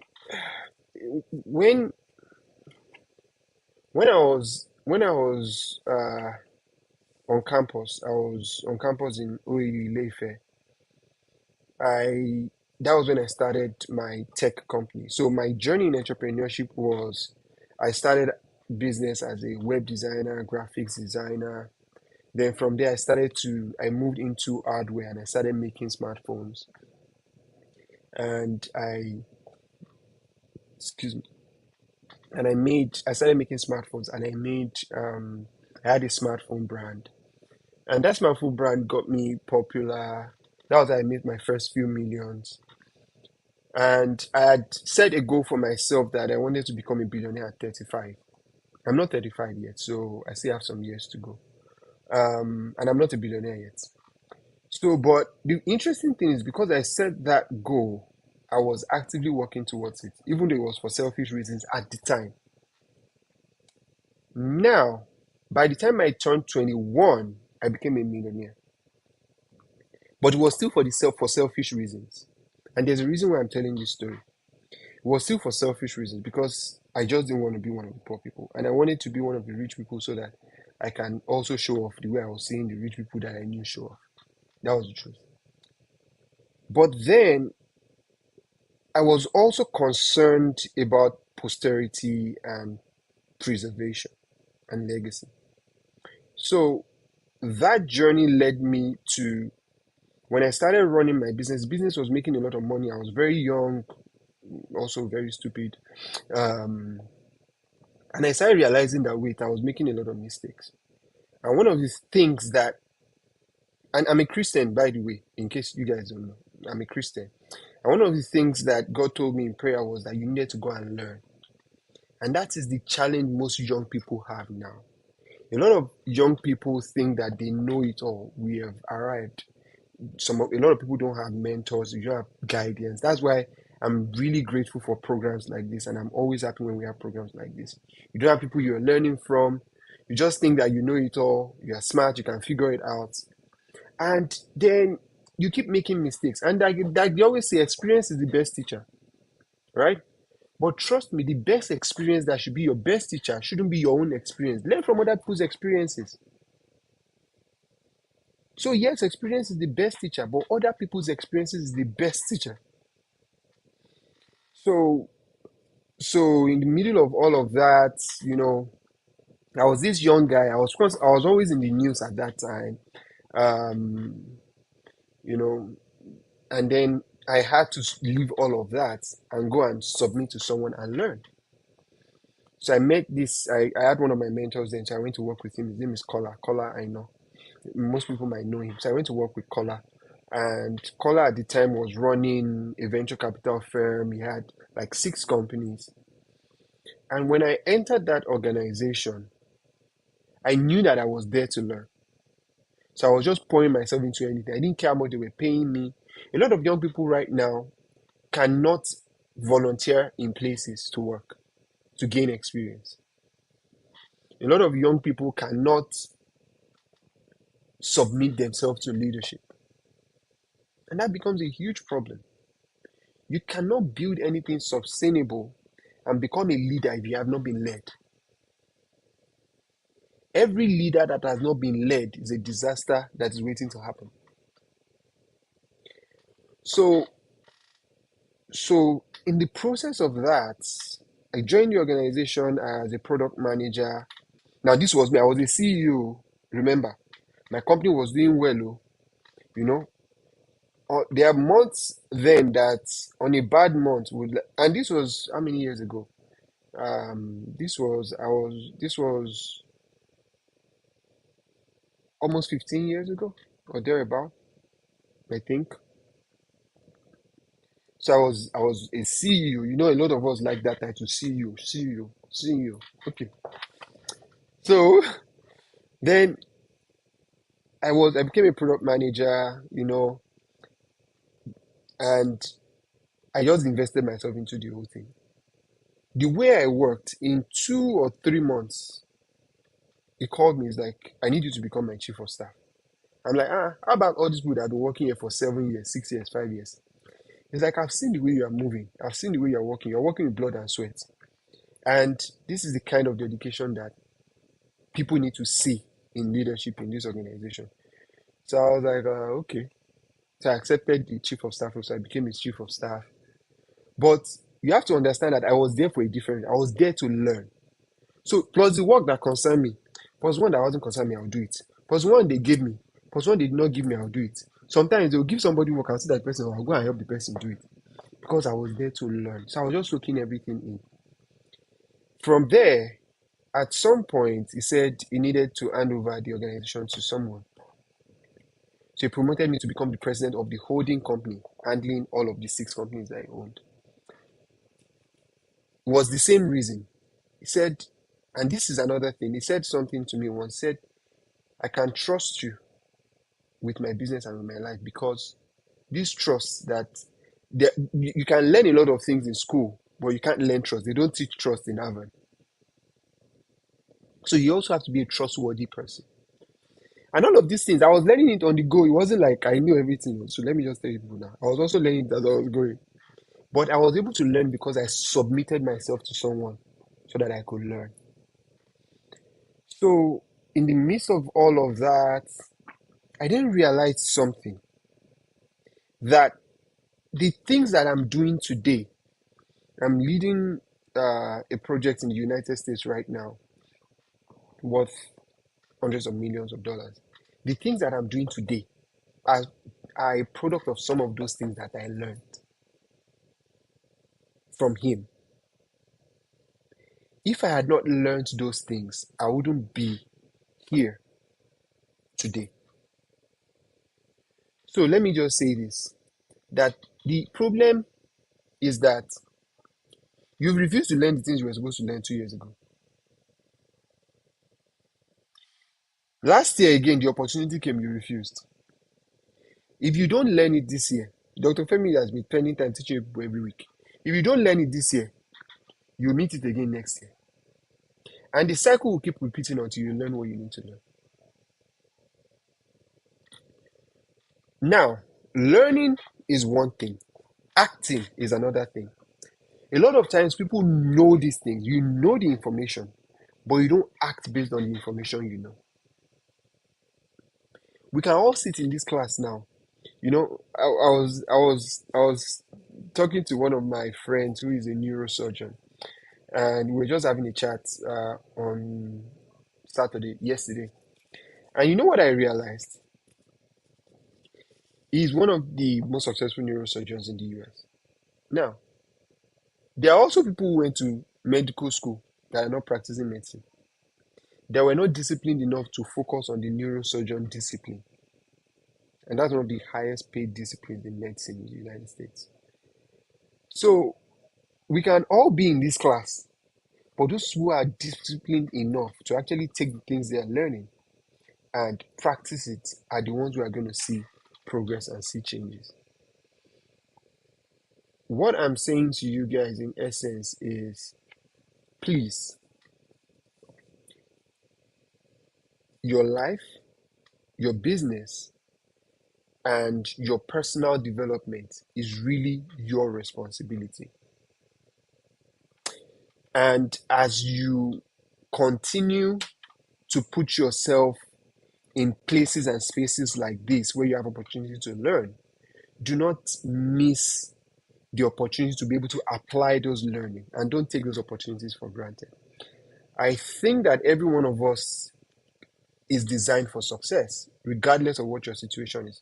There are some things that I didn't tell you guys about my childhood and all of that. Most people see me and I'm like, oh wow, this guy, oh, he travels all over the world, he does this, he does that.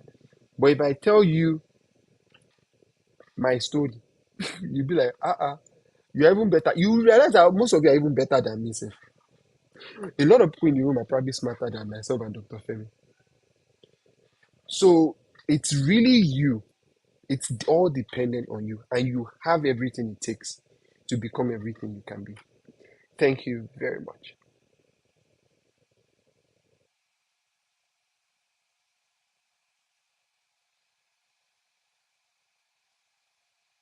I can't hear. Okay, I can hear you now. Can you hear me? Okay, all right, good. I'm tempted to ask how old you are. Right. I don't know why age is a thing for me. Eh? My age is public information actually. You can find my age online. Okay, I'm 33. 33. Mhm.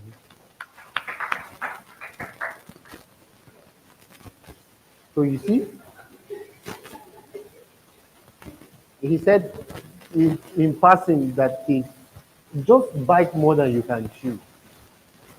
If he's in the US handling a project in millions of dollars, though it's the environment you have stayed that is thinking, that is making you think that you're young.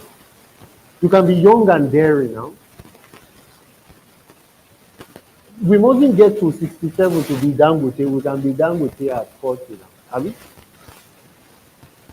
Mhm. can we bite more than we can chew? They are young people. They're all young. And you don't like, you're not looking tested.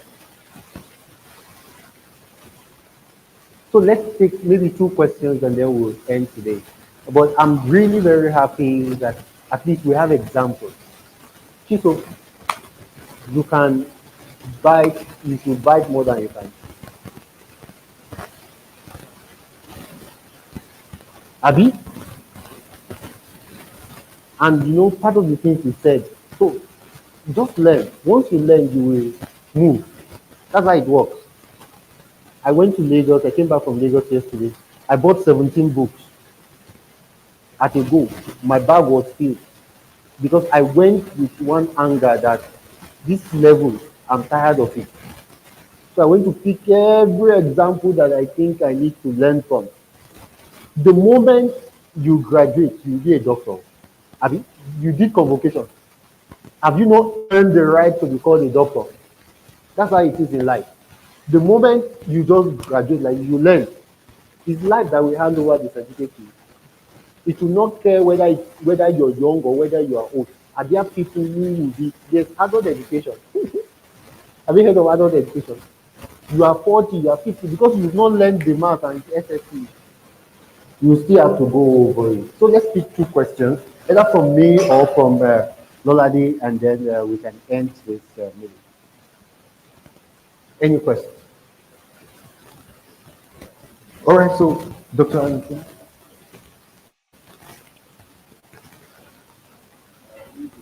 Thank you too. A lot. I can't hear. Okay, I can hear now. Okay, good. Listening to your own story, there is one thing I learned, and that you were consistent in doing something. Yeah. And learning from Dr. Kayode today, we also learned that consistency is key to success. Now, while trying to have that consistency, definitely there are some dynamics that will try to take you away, to divert your attention. So now my question to you is, how were we able to be consistent? Because I'm sure you are not safe from distractors. Yeah, consistency is a big issue. Okay. Go ahead, sir. All right. So I would say this, and please, if you don't remember anything I've said, remember this. Everybody, where you're going to is not far. The only thing is you have too many detours. Hmm. I'll say that again. Let me say it in Yoruba. I'm Yoruba. So in Yoruba, the saying is, ibi tó ń lọ ò jìn, ibi tó ń yà ló pọ̀ jù. That is, where where you are going to is not really far. You are just branching to many places on the way. You know, if we are going from Lokogoma Junction to Kabusa Junction, is a straight road, right? On that road, you can enter Sun City, you can enter Sunnyvale, you can enter Gadua, you can enter this one. If you keep entering Sun City, even if that journey was supposed to take you 2 or 20 minutes, and then you enter all those places, in 2 hours, you have not gotten to the end of the finish line. You've not gotten to the finish line. That is the issue most of us face. Where we are going to is not far. We're just branching into many places. If you can remember that every time something is trying to distract you, you just remember that where I'm going to is not far. I'm about to branch somewhere else right now. So the best way to avoid distraction is by you. There's when I get back to Nigeria, I'll come physically, and then we'll talk about self leadership. And these are some of the things we'll talk about in self leadership. One of the things in self leadership is uh, um, we're going to talk about self awareness, understanding your personality and the things that can distract you, and understanding self discipline, how you can discipline yourself so that you're not distracted. Like for me, for example, I realized that I like gadgets a lot. So anytime I have something that I want to do and I can figure out a gadget that will help me make it happen faster, I'll try and see if I can get the gadget. By God's grace, I can afford most of the gadgets that I've needed to help me. But if that's not your case, you have to figure out what would help you to stay focused so that you don't branch too many places on your way. I think that's how I'll answer that question. Is that not a very nice way of answering? Where you are going is not far.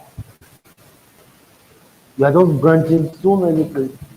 So anytime you want to branch, just remind yourself that it's not far. I love that. Yep. Sorry. Okay, I would like to ask, like, I got interested in the part that you're into tech. So, are there platforms? Can you like mention some platforms that you use to gather your early knowledge on the aspect of tech you are into now? Because I'm also interested in tech. So, I would like some even free platforms because I know some platforms can likely be very expensive. So, affordable platforms that can help us learn certain things we want to learn. Apart from it. All right. Okay. Thank you for that question. I think we all know the answer to that question, and I'll just tell you guys. The answer is simple. There's something that I call Google University. I built an entire smartphone business just by Google, just through Google. I did not know how to build smartphones when I started my smartphone business. It was Google and YouTube. When I learned, I taught myself how to code. I think that was 2007. I started in the night around about 9 p.m. or thereabouts. I sat there till morning. By like 10 a.m., I had built my first website. I just sat there in front of the computer and I was just Googling and watching YouTube tutorials and things like that. The point I'm making is I don't know what you're trying to learn, but you see, there's something we have now that people didn't have 15 years ago. And if we are not able to make good advantage of it, it is our fault. At your fingertip, you can carry your phone, right? And you can get information that before you would have to go to the library. You register in the library. Then you now tell the librarian what you are trying to find. Then they will now go and search for the book. Then they will now bring the book. They will now give you 2 days to return the book. Some of us cannot relate to what I'm saying. I will do. Dr. Femi, that one could be behind you is smiling. It's like you can relate. You now go. You now have to return the book in 2 days. Nowadays, we don't have to do that. Yeah. Like for coding, you can just Google Ask any code academy. Ask out free websites to learn coding for free. Website to learn Python for free. Google will answer you. Google is not selfish. Oh. Google is not like Africans. We Nigerians we are very selfish. We hide information from each other. Google is not Nigeria. Google will tell you. And now that we now have ChatGPT, it's now even another level. So I learned how to code on Google, YouTube. I learned how to build smartphones. I built my entire smartphone business just from things I learned on the internet. I learned forex trading when I was trading forex just from watching YouTube tutorials. I didn't pay for any course. All of these things I didn't pay for any course. When I started, when I was going to start working on a global scale, most of the projects that people give me to do, the first time they are giving me is the first time I'm hearing about the terminology or the project. I'll go online, I'll go and read about it. Sometimes they'll just ask you, hey, we want to do this thing. Something, can you do it? I'll say yes. As I'm saying the yes, I'm hearing it for the first time. As I'm living there, I'm carrying my phone, I'm checking Google, and I'm reading about it. And before you know it, in the next 2 hours, I have the basic knowledge. In 3 days, I have knowledge, an intermediate knowledge of that concept. I've led projects in healthcare, in agri, in manufacturing, in retail. Currently, the project I'm leading here is retail and real estate, right? I've never done real estate before, but just being able to apply your mind to the fact that your mind can carry any information if you allow it. That alone is more than enough. Use Google. There's no particular platform. It depends on what you want. Ask Google. Google will answer you. Anything you want to learn. Google will not hide information from you. Fantastic. Google University.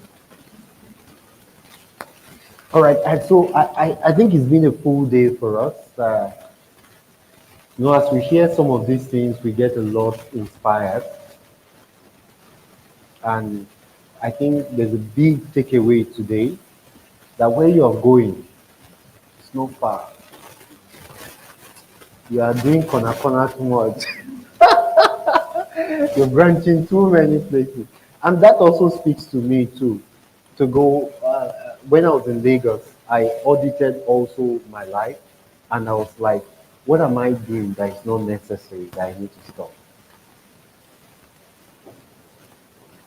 Somebody who was older than me, I went to the person's factory.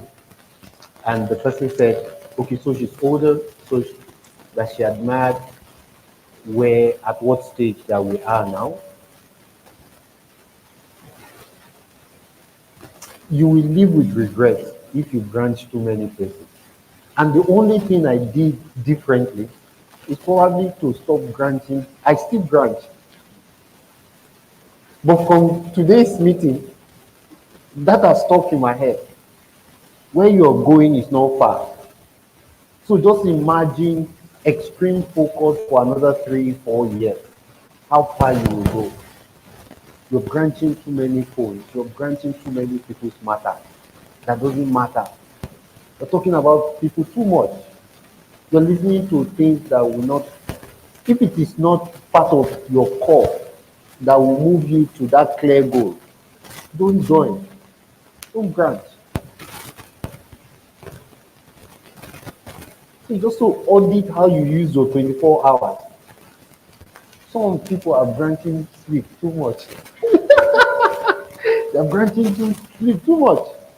Some people are branching too many friends' place. And that has stopped.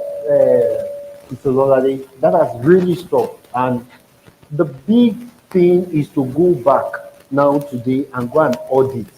What do you spend your 24 hours on? And try to remove places or things that will not matter.